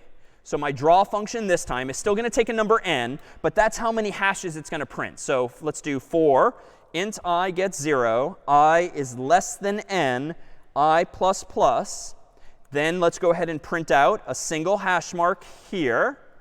And then after that, let's print out the end of the line, just as before. But now this, of course, is only going to draw a single row. It's going to print out 1 hash or 2 hashes or 3 hashes, but only on 1 line. Let me now incorrectly, but just kind of curiously say, all right, well, if this draws a pyramid of height 1, let's just use ourselves to draw a pyramid of height n plus 1. So the first time I call draw, it will print out 1 hash. Then the second time I call draw, it will print out 2 hashes, then 3, then 4. So we're kind of laying these bricks down from top to bottom. Make recursion. Whoops, I screwed up again. So let's copy the prototype here. Let's put this down over here, semicolon. Let's do this again. Make recursion. All right, all good. /recursion. And now let me increase the size of my terminal window just so you can see more of the output. And here we have. OK, bad, but thank you. So we have an infinitely tall pyramid, and it's just flying across the screen, which is why it looks kind of like a mess. But I printed out a pyramid of height 1, and then 2, and then 3, and then 4. And unfortunately, what am I lacking? Any sort of quit condition, any kind of condition that says, wait a minute, when it's too tall, stop altogether. So this is an infinite loop, but it's not a loop. It's a recursive call. And actually, doing this in general is very bad. We'll see next week that if you call a function too many times, you can actually trigger yet another of those segmentation faults, because you're using too much memory, essentially. But for now, I haven't triggered that yet. Control-C is your friend to cancel. And as an aside, if you're playing along at home or play with this code later, I actually cheated here. We have a special Clang configuration feature that prevents you from calling a function like that and creating a problem. I overrode it just for demonstration's sake. But odds are at home you wouldn't be able to compile this code yourself. But let me do a proper version recursively of this code as follows. Let me go back into the code here, let me go ahead and not just blindly start drawing 1, then 2, then 3 layers of bricks. Let me prompt the human as before for the height of the pyramid they want using our getInt function. And now let me call draw of height again. So now I'm going back to the loop-like version. But instead of using a loop now, this is where recursion gets rather elegant, if you will. Let me go ahead and execute and code the draw function as follows. Per your definition, if a pyramid of height 4 is really just a pyramid of height 3 plus another row, well, let's take that literally. Let me go back to my code. And if you want to draw a pyramid of height 4, well, go right ahead and draw a pyramid of height 3 first, or more generally, n minus 1. But what's the second step? Well, once you've drawn a pyramid of height 3, draw an extra row. So I at least have to bite off that part of the problem myself. So let me just do for int I gets 0, I is less than n, I plus plus, and let me, the programmer of this function, print out my hashes, and then at the very bottom, print out a new line so the cursor moves to the next line. But this is kind of elegant now, I dare say, in that draw is recursive, because I'm literally translating from English to C code this idea that a pyramid of height 4 is really just a pyramid of height 3. So I do that first. And I'm sort of trusting that this will work. Then I just have to lay one more layer of bricks, 4 of them. So if n is 4, this is just a simple for loop a la week 1 that will print out an additional layer. But this, of course, is going to be problematic eventually. Why? It's not done yet, this program. How many times will draw call itself in this model? Infinitely many times. Why? Yeah, there's no equivalent of quit. Like if you've printed enough already, then quit. Well, how do we capture that? Well, I don't think we want this to go negative, right? It would make no sense to draw a negative height pyramid. So I think we can just pluck off, as the programmer, an easy case, an easy answer, a so-called base case. And I'm just going to do this. At the top of my draw function, let me just say if n is less than, or heck, less than or equal to 0, that's it. Go ahead and just return. There's nothing more to do. And that simple condition, technically known as a base case, will ensure that the code doesn't run forever. Why? Well, suppose that draw is called with an argument of 4. 4 is, of course, not less than 0, so we don't return. But we do draw a pyramid of height 3. And here's where things get a little mentally tricky. You don't move on to line 20 until draw has been called. So when draw is called with an argument of 3, it's as though you're executing from the top of this function again. 3 is not less than 0, so what do? You draw 2. OK, how do you draw 2? Well, 2 is not less than 0, so you don't return. So you draw 1. Gotta be careful here. Draw 1, and now we go ahead back to the beginning. How do you draw 1? Well, 1 is not less than 0, so you don't return. You draw height 0. How do you draw height 0? Wait a minute. 0 is less than or equal to 0, and you return.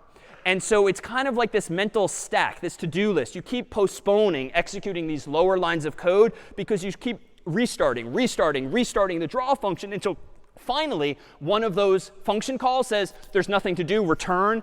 And now the whole thing starts to unravel, if you will, and you pick back up where you left off. And this is perhaps the best scenario. We won't do it in class, but if you'd like to wrestle through this on your own, using debug 50 to keep stepping into each of those lines logically, you'll see exactly what's actually happening. So let me go to my terminal and do make recursion, which is now this correct version of the code, /recursion. Let's type in a height of 4, and voila, now we have that same pyramid, not using iteration per se, though admittedly we're using iteration to print the additional layer. We're now using draw recursively to print all of the smaller pyramids that need come before it. No, question is, can you only use recursion with a void function? No, not at all. In fact, it's very common to have a return value, like an integer or something else, so that you can actually do something constructively with that actual value. Other questions on this? Say a little louder. When is line 21 getting executed? So if you continue to unwrap, let me scroll down a bit more so you can see the top of the code. So line 21 will be executed once line 19 is done executing itself. Now, in the story I told, we kept calling draw again again. But as soon as one of those function calls, where n equals 0, returns immediately, then we don't keep drawing again and again. So now if you kind of think of the process as reversing, then you continue to line 21. Then line 21 again. Then line 21 again. And as the sort of logic unravels. And next week, we'll actually paint a picture of what's actually happening in the computer's memory. But for now, it's very similar to the pseudocode for the phone book. You're just searching again and again. But you're waiting until the very end to get back the final result. Google now, whom I keep mentioning by coincidence today, is full of programmers, of course. Here's a fun exercise. Let me go back to a browser. I'm going to go ahead and search for recursion, because I want to learn a little something about recursion. Here is kind of an internet meme or joke. If I zoom in here, the engineers at Google are kind of funny. See why? There we go. Yes? Yes, this is recursion. And there's going to be so many memes you'll come across now where recursion, like if you've ever pointed a camera at the TV that's showing the camera and you sort of see yourself or the image again and again, that's really recursion. And in that case, it only stops once you hit the base case of a single pixel. But this is a very funny joke in some circles when it comes to recursion and Google. So how can we actually use Google, or rather, how can we actually use recursion constructively? Well, let me propose that we actually introduce a third and final algorithm for sorting that hopefully does better than the two sorts thus far. We've done selection sort and bubble sort. Bubble sort we liked a little better, at least insofar as in the best case where the list is already sorted. Bubble sort's at least smarter, and it will actually terminate early, giving us a better lower bound in terms of our omega notation. But it turns out that recursion, and this is not necessarily a feature of recursion, but something we can now leverage. It turns out using recursion, we can take a fundamentally different approach to sorting a whole bunch of numbers in such a way that we can do far fewer comparisons and ideally speed up our final results. So here is the pseudocode for what we're about to see for something called merge sort. And it really is this terse. Sort the left half of numbers. Sort the right half of numbers. Merge the sorted halves. Right? This is almost sort of nonsensical because if you're asked for an algorithm to sort and you respond with, well, sort the left half, sort the right half. Like that's being sort of difficult because, well, I'm asking you for a sorting algorithm. You're just telling me to sort the left half and the right half. But implicit in that last line, merging, is a pretty powerful feature of this sort. Now, we do need another base case at the top. So let me add this. If we find ourselves with a list, an array of size 1, well, that array is obviously sorted. If there's only one element in it, there's no work to be done. So that's going to be our base case, but allowing us now in just these, 6 lines of pseudocode to actually sort some elements. But let's focus first on just a subset of this. Let's consider for a moment what it means to merge sorted halves. So Carter has wonderfully come up to volunteer here just to help us reset these numbers. Suppose that in the middle of the story we're about to tell, we have two sorted halves. I've already sorted the left half of these numbers. And indeed, 2, 4, 5, 7 is sorted from smallest to largest. And the right half appears to be already sorted. 0, 1, 3, 6, already sorted. So in my pseudocode, we're already done sorting the left half and the right half somehow. But we'll see how in a moment. Well, how do I go about merging these two halves? Well, because they're sorted already, and you want to merge them in order, I think we can flip down. We can hide all but the first numbers in each of these sublists. So here we have a half that starts with 2. And I don't really care what the other numbers are because they're clearly larger than 2. I can focus only on 2. And 0, too. 0 also. We know that 0 is the smallest there. So let's just ignore the numbers that Carter kindly flipped down. So how do I merge these two lists into a new sorted larger list? Well, I compare the 2 on my left with the 0 on my right. Obviously, which comes first? The 0. So let me put this down here. And Carter, if you want to give us the next element. Now I have two sorted halves, but I've already plucked 1 off. So now I compare the 2 against the 1. 1 obviously comes next. So I'm going to take out the 1 and put it in place here. Now I'm going to compare the two halves again. 2 and 3, which do I merge first? Obviously, the 2 comes next. And now notice, each time I do this, my hands are theoretically making forward progress. I'm not doubling back like I kept doing with selection sort or bubble sort, back and forth, back and forth. My fingers are constantly advancing forward, and that's going to be a key detail. So I compare 4 and 3. 3, obviously. I compare 4 and 6. 4, obviously. I compare 5 and 6, 5 obviously, and then I compare 7 and 6, 6 of course, and then lastly we have just one element left. And even though I'm kind of moving awkwardly as a human, my hands technically were only moving to the right. I was never looping back, doing something again and again. And that's perhaps the intuition and just enough room for the 7. So that then is how you would merge two sorted halves. We started with left half sorted, right half sorted, and merging is just like what you would do as a human. And Carter just flipped the numbers down, so our focus was only on the smallest elements in each. Any questions before we forge ahead with what it means then to be merged in this way?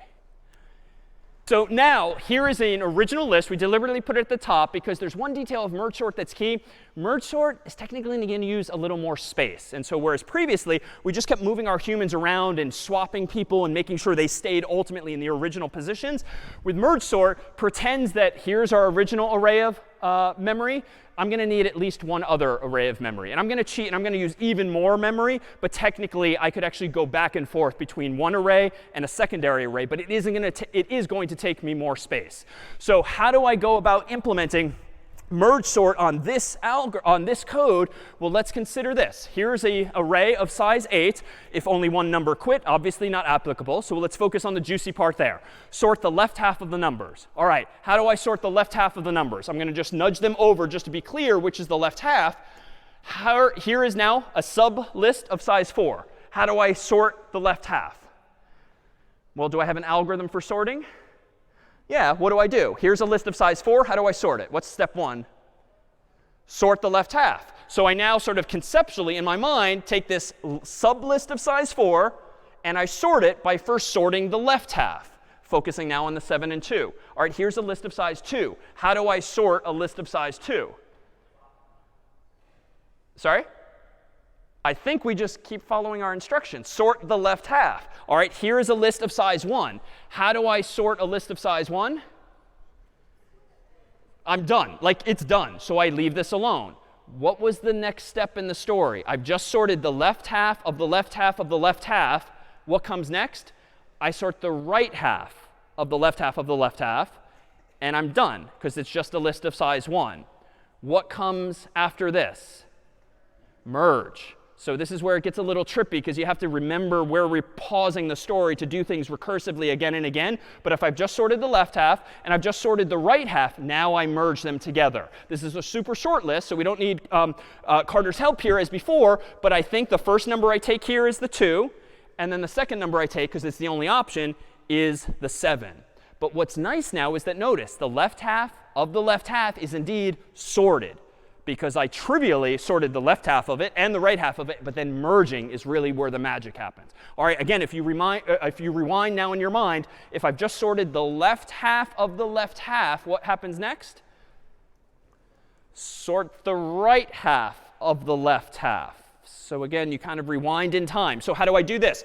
I've got a list of size 2. I sort the left half, just the 5, done. Sort the right half, 4, done. Now the interesting part, I merge the left half and the right half of the right half of the left half. So what do? 4 comes down here, 5 comes down here. And now, notice what I have. Left half is sorted, right half is sorted. If you rewind in time, where is my next step? 3? Merge the two halves. And so this is what Carter helped me do before. Let's focus only on the smallest elements just so there's less distraction. I compare the 2 and the 4. 2 comes first, so let's obviously put that here. Now I compare the new beginning of this list and the old beginning of this list. 4 obviously comes next. And now I compare the 7 against the 5. 5 obviously comes next. And now lastly, I'm left with one number. So now I'm down to the 7. So even if you've kind of lost track of some of the nuances here, if you just kind of take a step back, we have the original right half here still untouched. But the left half of the original input is now indeed sorted, all by way of doing sorting left half, right half, right half, but with those merges in between. All right, so if we've just sorted the left half, we rewind all the way to the beginning. What do I now do? All right, so sort the right half. So sort the right half. How do I sort a list of size 4? Well, I first sort the left half, the 1 and the 6. How do I sort a list of size 2? You sort the left half. Just the number 1. Obviously, there's no work to be done. Done, sorting the left half.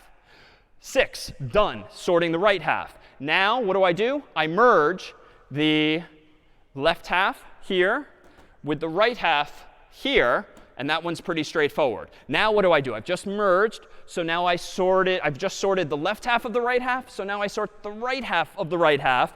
So I consider the 0, done. I consider the 3, done. I now merge these two together. 0, of course, comes first. Then comes the 3.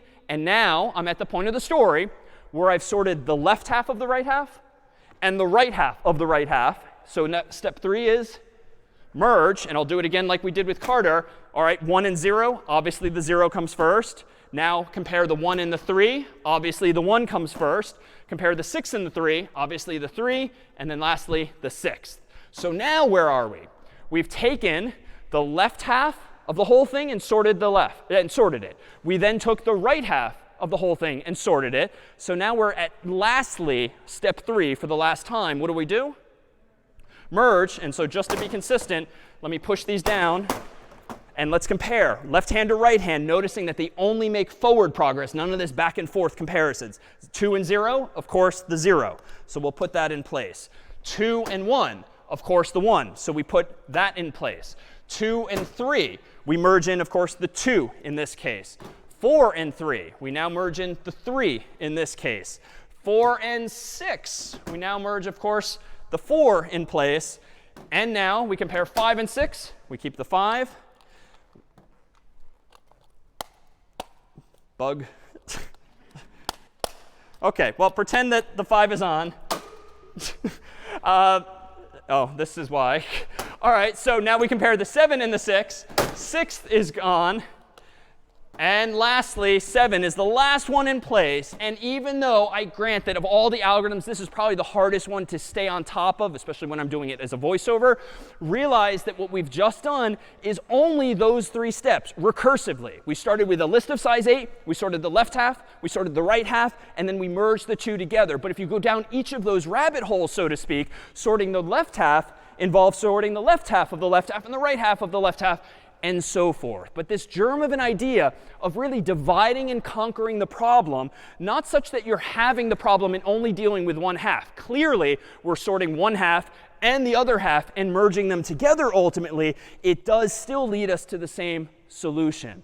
And if we visualize the remnants of this now, if I depict this as follows, where on the screen here, you see where the numbers originally started in the top row from left to right. Essentially, even though this is in a different order, I divided that list of size 8 ultimately into 8 lists of size 1. And that's where the base case kicked in and just said, OK, we're done sorting that. And after that, logically, I merged 2 lists of size 1 into many lists of size 2. And those lists of size 2 into lists of size 4. And finally, the lists of size 4 into one big list sorted of size 8. And so I put forth this picture with the little line indicators here because how many times did I divide in half? Or really double, double, double. So exponent is the opposite. Oh, spoiler. How many times did I divide? So 3 concretely. But if there's 8 elements total and there's n more generally, it really is a matter of dividing and conquering log n times. You start this, and you can divide 1, 2, 3 times, log n times. Or conversely, you can start here and exponentially double, double, double 3 times, which is log n.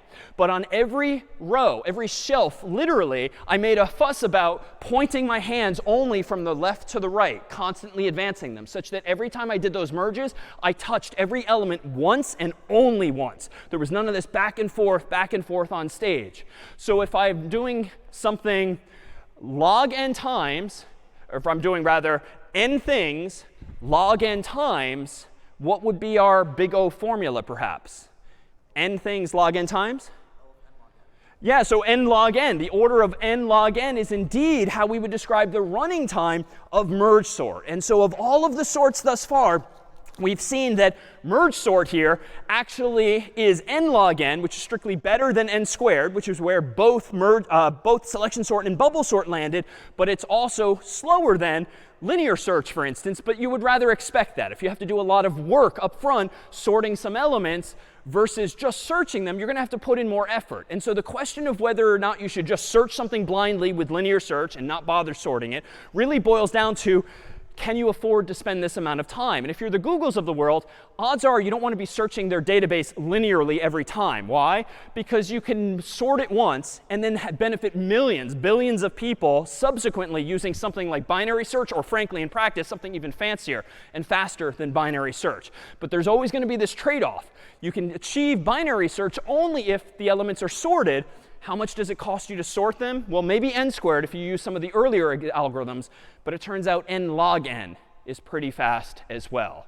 So at the end of the day, these running times involve trade-offs. And indeed, in merge sort 2, I should note that the lower bound on merge sort is also going to be omega of n log n. As such, we can describe it in terms of our theta notation, saying that merge sort is indeed in theta of n log n. So generally speaking, probably better to use something like merge sort or some other algorithm that's in n log n. In practice, most programmers are not implementing these sorting algorithms themselves. Odds are they're using a library off the shelf that themselves have made the decision as to which of these algorithms to do. But generally speaking, and we're seeing now this for the first time, if you want to improve time, like use less time, write faster code, you've got to pay a price. And that might be your human time. Just takes you more time to code up something more sophisticated, more difficult to implement.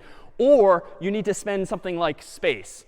And as these shelves suggest, that too is one of the key details of merge sort. You can't just have the elements swapping in place. You need at least an auxiliary array so that when you do the merging, you have a place to put them. And this is excessive, this amount of memory. I could have just gone back and forth between top shelf and bottom shelf, but it's a little more interesting to go top down. But you do need more space. Back in the day, decades ago, space was really expensive. And so you know what? It might have been better to not use merge sort, use bubble sort or selection sort even, or some other algorithm altogether. Nowadays, space is relatively cheap, and so these are more acceptable trade-offs. But it totally depends on the application. The very last thing we thought we'd do is show you an actual comparison of some of these sorting algorithms. It's about 60 seconds long, and it will compare for you selection sort, bubble sort, and merge sort in parallel, simultaneously, with some fun sorting music, showing you ultimately what it really means to be an O of n squared, or better yet, big O of n log n. Selection on the top, bubble on the bottom, merge in the middle.